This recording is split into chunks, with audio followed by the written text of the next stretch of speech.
You're despicable. I hope to God you lose your job for this tweet. You really think this game's hold more weight than a young man's life? Dude, you're dead wrong for this. That's T.O. tweeting at Skip Bayless, and T.O.'s not the only one that feels that way. But let's talk about him and everyone destroying Skip Bayless on Twitter. But first, what's up, guys? Welcome to NMD TV Sports. No more defeat sports. Hit the like and subscribe button so you never miss out on the video. Tonight on national television, safety Damar Hamlin delivered a hard tackle. He got up on his feet, and then he collapsed. I've watched a lot of football in my life, and I've never seen a player just collapse on the field the way Hamlin did. Then they started to pan the television camera around to show his teammates, and I saw some things I've never seen players do during the game. Players were crying, in shock, hugging each other. And I instantly turned to my wife and I said, I don't think any of the players can finish this game. And I think the NFL should cancel this game right now. This is a thought that I know a lot of people had. This is a lot of thought that people tweeted out and people agreed with. But let's take a look at what Skip Bayless tweeted out. No doubt the NFL is considering postponing the rest of this game. But how? This late in the season? A game of this magnitude is crucial to the regular season outcome, which suddenly seems so irrelevant. And as soon as Skip Bayless pressed send on that, I'm sure his phone got broken because Twitter blasted him. And not just fans, not just content creators, NFL players saying things like this. Dez Bryant, F you, Skip Bayless. Kendrick Perkins, you're a sick individual. Real talk. Jarvis Landry, you're a sick person and a clown. Patrick Surtain, this is what you're worried about. Come on, man. This is way bigger than just a game. Damian Woody, you're a sick man. Trey Boston, I swear I wish we didn't live in a world where lame ass people like you have a platform and voice.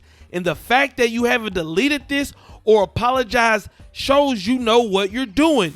You're sick. You've always been a weirdo. You've always been a clown.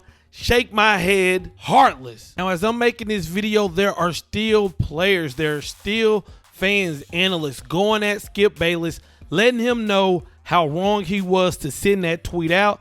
And after receiving the heat that he's still receiving, Skip Bayless ended up putting this tweet out. Nothing is more important than a young man's health. That was the point of my last tweet. I'm sorry if that was misunderstood, but his health is all that matters. Again, everything else is irrelevant.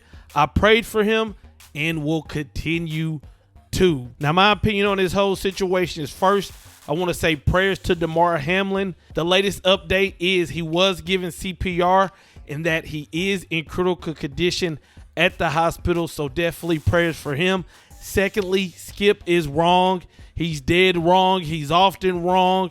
And listen, I love that the players got on Twitter and went at them because honestly, people say reckless stuff all the time, but a person like Skip Bayless with the large following and with the journalism training that he does have, he knows what he did was wrong. He knows he shouldn't be putting that message out. And I like that the players really came after him and told him like, hey, that was wrong. The third thing is, I wonder what Shannon Sharpe will say about this. I wonder what Shannon Sharpe will do about this.